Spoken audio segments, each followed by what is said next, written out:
Hello বন্ধুরা, welcome to ময়ূরিতাস garden. আর আপনারা আছেন ময়ূরিতার সঙ্গে। আর এত বৃষ্টিতে আর পারা যাচ্ছে না, এটাই তো ভাবছি আমরা, এবং অনেক গার্ডেনার ফ্রেন্ডরাও কিন্তু ভাবছেন একই কথা, কারণ বাগানের কোনো কাজই করা যাচ্ছে না এই ওয়েদারে। কিন্তু আমাদের হাতে তো কিছুই নেই, আর প্রকৃতির সঙ্গে আমরা কেউই পেরে উঠবো না। এত বৃষ্টিতে না পারছি আমরা শীতের বাগানের জন্য মাটি তৈরি করতে, না পাচ্ছি আমরা ছাদ পরিষ্কার করতে, না শীতের কোনো বীজ বপন করতে পারছি।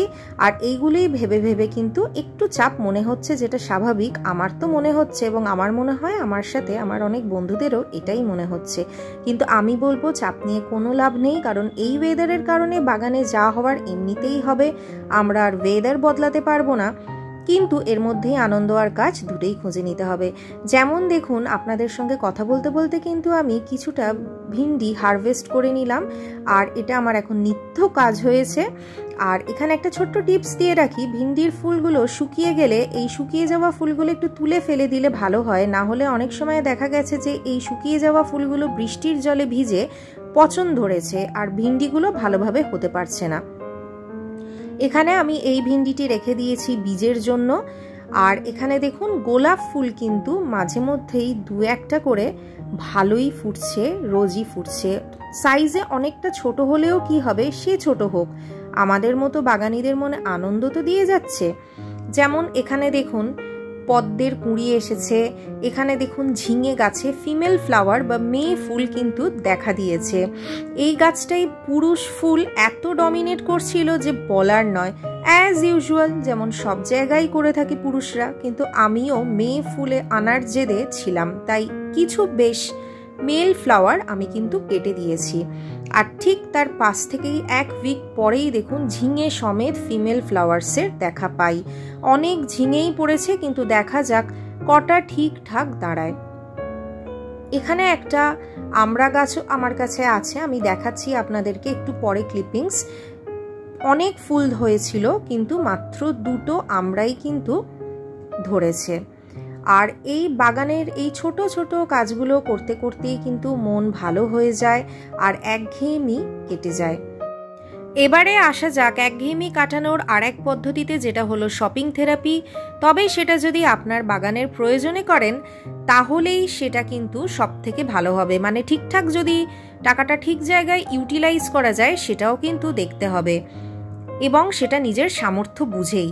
আমি এখানে দেখুন কিছু গোট ম্যানিওর কিনেছিলাম প্রায় 2 বছর আগে। আপনারা দেখলেন কতটা ঝুরঝুরে এই গোট ম্যানিওর। আমি এটা কিন্তু পদ্মের খাবার হিসাবে ব্যবহার করেছিলাম, আমার চ্যানেলে ভিডিও দেওয়া আছে। আমি বলছি বলেই কিন্তু কেনাকাটা করতে লাগবে অনেক খরচ করে, সেটা নয়। আমি যেমন কেনাকাটা করার আগে বিভিন্ন অনলাইন শপিং পোর্টালে দামগুলো ট্যালি করি, তারপর যেটাতে কমে পাই সেখান থেকেই কিন্তু কিনে নিই। এখানে আমি কিছু অর্কিড কিনেছিলাম আমাদের কলকাতা বেহালার এক অর্কিড সেলারের থেকে। অনেকটা কম দামেই আমি পেয়েছি। যেমন ধরুন কিছু গাছ আছে 90 টাকা, 100 টাকা, 150 টাকা করে, আলাদা আইডি এবং আলাদা দাম। এই অর্কিডের ওপেনিং ভিডিও দেওয়া আছে আমার এই চ্যানেলে। আর আপনাদের কিছুক্ষণ আগে যেটা দেখালাম, কিছু টাব আমি কিনেছিলাম। এই টাব কিনতে গিয়ে দেখলাম এক একটা দোকানে এক এক রকমের দাম বলছে, কোথাও 80 টাকা, কোথাও 120 টাকা। আমি শেষে কিন্তু 40 টাকা দিয়ে কিনলাম। তারপর এই লিকা বলসগুলো আমি মিশো থেকে নিয়েছি, 500 গ্রামের মতো লিকা বলস আমার পড়েছে 110 টাকা। কিছু জিনিস যেমন কাছাকাছি নার্সারিতে বা দোকানে পাওয়া যায় না, সেগুলো কিন্তু আমি অনলাইন পোর্টাল থেকেই নিয়ে থাকি। এই লিকা বলসগুলো দিয়ে আমি অর্কিড বসিয়ে নিয়েছিলাম। খুব ভালো মিডিয়া অর্কিডের জন্য, খুব হালকা মিডিয়া তৈরি করা যায় এই লিকা বলস দিয়ে। আর এখানে দেখুন আমি মিশো থেকে কিছু গাছের স্ট্যান্ড কিনে নিয়েছিলাম। এই বর্ষার জন্য এটা খুবই উপকারী, খুব কম দামে পেয়েছিলাম। 23টা স্ট্যান্ড আমার পড়েছিল 292 টাকা মাত্র।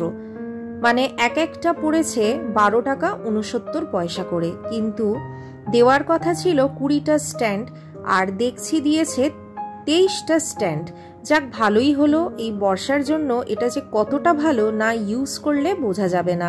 বেশ শক্তপোক্ত স্ট্যান্ডগুলো, খুবই হার্ডি, মোটামুটি সব ধরনের টাব বসে যায় এতে, রোদে জলে কিচ্ছু হয় না, বেশ ভালো থাকে এই প্লাস্টিক স্ট্যান্ডগুলো। এবারে আসা যাক লাস্ট পয়েন্টে, যেটা হলো বীজ বপন। আমরা কিন্তু নতুনের খোঁজে মাঝে মাঝেই কিছু বীজ বপন করে নিতে পারি, তাতে কিন্তু আমাদের বাগান আরও সুন্দর হয়ে উঠবে এবং সবসময়ই আমরা নতুন কিছু না কিছু বাগানে দেখতে পাবো। আমাদের অনেক সময় বিরক্ত লাগে একঘেয়েমির জন্য, এক জিনিস অনেক সময় কিন্তু বিরক্তিকর হয়ে যায়। সেই কারণে একঘেয়েমি কাটাতে আমরা কিন্তু নতুন নতুন শাকসবজির বীজ আমাদের ছাদ বাগানে বপন করতে পারি, তাতে আমাদের ছাদ বাগান হয়ে উঠবে আরও সুন্দর। আর আমরা প্রায় দিনই ভালো পরিমাণে শাকসবজি ছাদ থেকেই পেতে পারি এবং সেটা কিন্তু হবে সম্পূর্ণ কেমিক্যাল ফ্রি, যেটা আমরা সবাই জানি আমাদের স্বাস্থ্যের জন্য কতটা ভালো। এই ভিডিওর শুরুতেই যেমন আমি একটি ছোট্ট হারভেস্টিং শেয়ার করলাম আপনাদের সঙ্গে, আর এই ছোট্ট ছোট্ট পাওয়াগুলো হয়ে উঠবে আমাদের চাপ মুক্তির কারণ। হ্যাঁ বন্ধুরা, এই অল্প পাওয়াগুলোতেই আমাদের আনন্দ লুকিয়ে আছে এবং যে যেটাই ভালোবাসেন সেটাই করুন, এতে আমাদের একঘেয়েমিটাও কিন্তু একটু কেটে যাবে। এই যেমন দেখুন, বাগান করতে গিয়ে বৃষ্টির জন্য চাপ নিয়ে নিলে খুব মুশকিল হতো, কারণ আমরা সব রকম চাপ থেকে বাঁচার জন্যই কিন্তু বাগান করি, যাতে একটু রিল্যাক্সড ফিল করি আর আমাদের ভালো লাগে। প্রত্যেক দিন যাতে আমরা নতুন নতুন জিনিস দেখতে পাই আমাদের বাগানে। এখানে আমি কিছু বীজ অর্ডার করেছিলাম, সামনে যে শীত আসছে ফুল গাছ তো বসাতেই হবে।